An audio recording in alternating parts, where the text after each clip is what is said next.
નમસ્કાર, સ્વાગત છે તમારું ડિજિટલ માધ્યમ દિવ્ય સંતાનમાં, જ્યાં અમે આપને મદદ કરીએ છીએ દિવ્ય સંતાનના ઘડતરમાં. ચંદ્રગ્રહણ એ માત્ર નકારાત્મકતાનો જ સમય નથી, સાધનાનો પણ સમય છે. આપણા શાસ્ત્રોએ વર્ષો પહેલા સંશોધન કરીને જણાવ્યું છે કે જે કંઈ બ્રહ્માંડમાં છે એ આપણા શરીરની અંદર પણ છે. યથા બ્રહ્માંડે તથા પિંડે, જે ચંદ્રગ્રહણ બહાર બની રહ્યું છે એવું જ કંઈક આપણા શરીરની અંદર પણ બની રહ્યું હોય છે. આ પરિવર્તનનો મહાન ક્ષણ છે. જાબાલોપનિષદના ચોથા ખંડમાં પણ ચંદ્રગ્રહણનો સાધનાત્મક મર્મ ખૂબ સરસ રીતે સમજાવ્યો છે. અષ્ટાંગ યોગમાં મહાયોગી દત્તાત્રેયજી પણ જણાવે છે કે આપણા શરીરની અંદર જે સૂર્યનાડી અને ચંદ્રનાડી છે એ સૂર્યગ્રહણ અને ચંદ્રગ્રહણ સમયે પ્રભાવિત થતી હોય છે, અને એ મુજબની ઉર્જા આપણા શરીરની અંદર વહેતી હોય છે. તો આ સમય શ્રેષ્ઠ સમય છે. ત્યાં સુધી કે એવું કહેવામાં આવ્યું છે અગસ્ત્ય સંહિતામાં કે જે સૂર્યગ્રહણ બને છે કે ચંદ્રગ્રહણ બને છે એ સમયે સાધનાત્મક સિદ્ધિ મળે છે, મંત્ર સિદ્ધિ મળે છે. ઈચ્છો એ કામ થઈ શકે એ પ્રકારની સાધનાની સિદ્ધિ આ સમયે મળે છે. એટલે મંત્ર સિદ્ધિ માટે, મંત્ર દીક્ષા માટે ગ્રહણનો સમય શ્રેષ્ઠ ગણવામાં આવ્યો છે. તો ચાલો ચંદ્રગ્રહણની સાધના ગર્ભાવસ્થામાં કે એમ જ આપણે કઈ રીતે કરી શકીએ એ જોઈએ. ચંદ્રગ્રહણ જ્યારે થઈ રહ્યું હોય ત્યારે આ સમયે તમારે તમારા બાળક માટે વિશેષ ચંદ્ર સાધના કરવાની છે. એ માટે તમે અહીં બતાવેલા ચિત્ર મુજબ ચંદ્રનું ધ્યાન કરો. ચંદ્રદેવ અમૃત કળશ કે જે શાંતિનું પ્રતીક છે એ પોતાની સાથે લઈને બેઠા છે. કમળના આસન ઉપર બિરાજમાન છે. એમનો રથ છે એ બે હરણ દ્વારા ખેંચાઈ રહ્યો છે, અને એ ચંદ્રની જે સકારાત્મક ઉર્જા છે એ પૂર્ણચંદ્રની સકારાત્મક ઉર્જા છે એ તમને અને તમારા ગર્ભસ્થ બાળકને શાંતિ આપી રહી છે. આવું ધ્યાન કરવાનું. ચંદ્રગ્રહણનો જે સમય હોય છે એ સમયે, કારણ કે ચંદ્ર છે એ હોર્મોન્સને અને આપણા માનસિક આરોગ્યને સાંકળે છે. એટલે વિશેષ ધ્યાન એ રાખવાનું કે આપણા હોર્મોન્સ સંતુલિત થઈ રહ્યા છે ધ્યાન કરતી વખતે, અને આપણા જે મૂડ બદલતો હોય છે, આપણા મનની અંદર ચિંતા, ઉદ્વેગ આ ગ્રહણ સમયે વધુ સંભવિત છે. તો મન આપણું શાંત બની રહ્યું છે, વિચાર શાંત બની રહ્યા છે, અને ચંદ્ર છે એ આપણે શીતળતા અર્પી રહ્યું છે. આ મુજબ ચંદ્રગ્રહણ હોય ત્યારે ચંદ્રનું ધ્યાન કરવું. ચંદ્રગ્રહણની ત્યાર પછીની સાધના છે ચંદ્રભેદન પ્રાણાયામ. આપણા શરીરની અંદર પણ એક ચંદ્ર છે જે આપણા ડાબા નસકોરાથી વહે છે. આ ચંદ્રભેદન પ્રાણાયામ કરવા માટે ડાબા નસકોરાથી શ્વાસ લેવાનો અને જમણા નસકોરાથી બહાર કાઢવાનો. શ્વાસ રોકવાનો નથી ગર્ભાવસ્થા દરમિયાન જ્યારે પ્રાણાયામ કરતા હોઈએ ત્યારે. અને આ ચંદ્રભેદન પ્રાણાયામ માટે તમારા હાથથી તમારા જમણા નસકોરાને બંધ કરવાનું છે, ડાબા નસકોરાથી શ્વાસ લેવાનો. ત્યાર પછી ડાબા નસકોરાને બંધ કરી જમણા નસકોરાથી શ્વાસ છોડવાનો. આ ચંદ્રભેદન પ્રાણાયામ છે. તમે 1 થી 2 મિનિટ સુધી આ ચંદ્રભેદન પ્રાણાયામ કરી શકો છો. 1, 2, 3, 4 આ કાઉન્ટમાં શ્વાસ લેવાનો અને 6 કે 8ના કાઉન્ટમાં ધીમે ધીમે શ્વાસ છોડવાનો. આ રીતે ચંદ્રભેદન પ્રાણાયામ ચંદ્રગ્રહણ દરમિયાન કરી શકાય છે, જેથી ચંદ્રગ્રહણની અસર આપણા મૂડ ઉપર કે આપણા હોર્મોન્સ ઉપર થતી હોય તો એને અટકાવી શકાય છે. ત્યાર પછીની ચંદ્રગ્રહણ સાધના છે ઓમનું ધ્યાન અને ઓમકાર ધ્વનિ. ઓમ તમારા શરીરની અંદર વ્યાપ્ત છે એવું ભાવ કરવાનો, કારણ કે સમગ્ર બ્રહ્માંડની ધ્વનિ ને એની ગુંજારવ, એનું કંપન એ ઓમ છે. તો શ્વાસ લેવાનો, લાંબા ઊંડો શ્વાસ બંને નસકોરાથી લઈ અને મોઢેથી ઓમ બોલીએ ત્યારે શ્વાસ બહાર નીકળશે. તમે ખેંચી શકો ત્યાં સુધી જ ઓમ બોલવાનો, વધારે જોર કરીને પ્રયત્ન નહીં કરવાનો. શ્વાસ લેવાનો અને ઓમ બોલવાનું. આ આપની અનુકૂળતા મુજબ 2 થી 3 મિનિટ સુધી ચંદ્રગ્રહણ સમયે ઓમનું ધ્યાન કરી શકાય.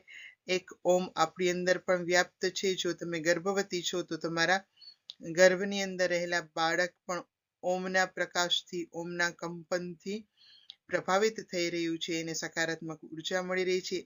એવો ભાવ કરવાનો. ગર્ભાવસ્થાની તૈયારી કરી રહેલા બહેનોએ આ ઓમ નાદથી તમારું ગર્ભાશય ગર્ભધારણ માટે સંપૂર્ણ સજ્જ થઈ રહ્યું છે એવો ભાવ કરવાનો. તો ચંદ્રગ્રહણ સમયે ઓમનું ધ્યાન ખૂબ જ ફાયદાકારક છે.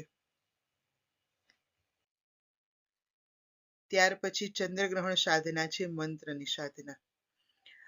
અગસ્ત્ય સંહિતાની અંદર મંત્ર દીક્ષા માટે અને મંત્ર લેવા માટે તમારા જીવનની અંદર સિદ્ધ કરવા માટે ગ્રહણનો સમય શ્રેષ્ઠ કહેવામાં આવ્યો છે. તો 8 નવેમ્બરે જે ચંદ્રગ્રહણ થવા જઈ રહ્યું છે ત્યારે તમે તમારા કોઈ પણ પ્રિય મંત્રને, ઈષ્ટ મંત્રને અથવા જેને સિદ્ધ કરવા માંગો છો એ મંત્ર છે એના જાપ કરી શકો છો. આ સમયે માળા લઈએ તો ત્યાર પછી માળાનું શુદ્ધિકરણ કરવું પડે છે. એટલે કોશિશ કરો કે માળા વગર જ તમે આંગળીના ગણતરીથી અથવા સમયને અનુસંધાને જપ કરો. જપ તમે વિશિષ્ટ રીતે તમારા કુળદેવીના, ઇષ્ટ દેવતાના કોઈ પણ કરી શકો છો. ત્યાર પછી ચંદ્રગ્રહણની સાધના છે ગાયત્રી મંત્ર. ગાયત્રી મંત્ર સર્વશ્રેષ્ઠ છે. 1,10,000 વાઇબ્રેશન એક વખત બોલવાથી થાય છે. તો ચંદ્રગ્રહણનો સમય છે ત્યારે શક્ય તેટલા ગાયત્રી મંત્રના જપ કરો. ગાયત્રી મંત્રની સકારાત્મક ઉર્જા બે કામ કરશે. એક તો એ સદબુદ્ધિનો મંત્ર છે, એટલે આપણા મન અને મગજ ઉપર ચંદ્રગ્રહણના પ્રભાવને ઓછો કરવામાં મદદ કરશે. સાથે જ એક સકારાત્મક ઉર્જા દ્વારા તમારા અને તમારા ગર્ભસ્થ બાળક ફરતે રક્ષા કવચ તૈયાર કરશે. તો ચંદ્રગ્રહણના સમય દરમિયાન તમે ગાયત્રી મંત્રના પણ જપ કરી શકો છો. ભારતમાં આ ગ્રહણ ક્યારે દેખાવાનું છે અને ક્યારે આ સાધના કરી શકાય એ માટે આગળ એક વિડીયો આપેલો છે, તો આપ એ જોઈ શકો છો. ભારતમાં ક્યારે આ ગ્રહણ થવા જઈ રહ્યું છે એનો સમય જાણી શકશો. ત્યાર પછી ચંદ્ર ગાયત્રી મંત્ર આ સમયે બોલી શકાય છે.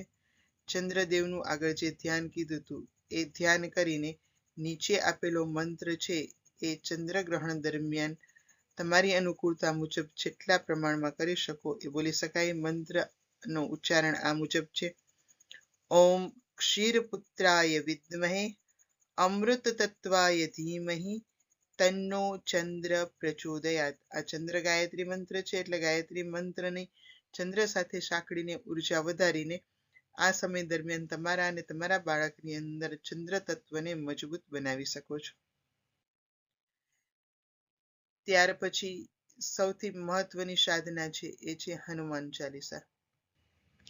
ગ્રહણ કાળમાં એક જપ 1000 ગણું પુણ્ય અને શક્તિ આપે છે. તો તમારા ગર્ભસ્થ બાળકના રક્ષા માટે, તમારી રક્ષા માટે, ગર્ભસ્થ બાળકને શક્તિને સામર્થ્યવાન બનાવવા માટે હનુમાન ચાલીસાના પાઠ તમારી અનુકૂળતા મુજબ કરી શકો છો.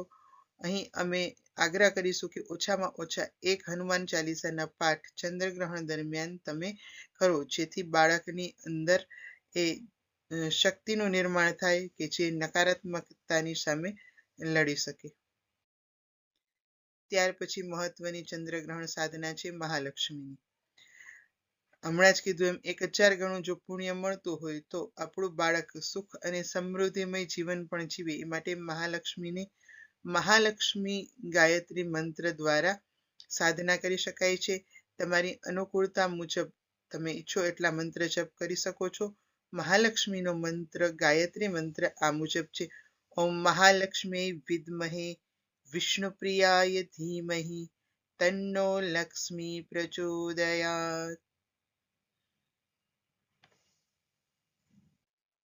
અહીં તમને અનિવાર્ય રીતે કરવા જ જોઈએ એવા ધ્યાન, પ્રાણાયામ અને મંત્રની વાત કરી. આ સિવાય તમે ઓમ નમો શિવાયના જાપ કરી શકો છો.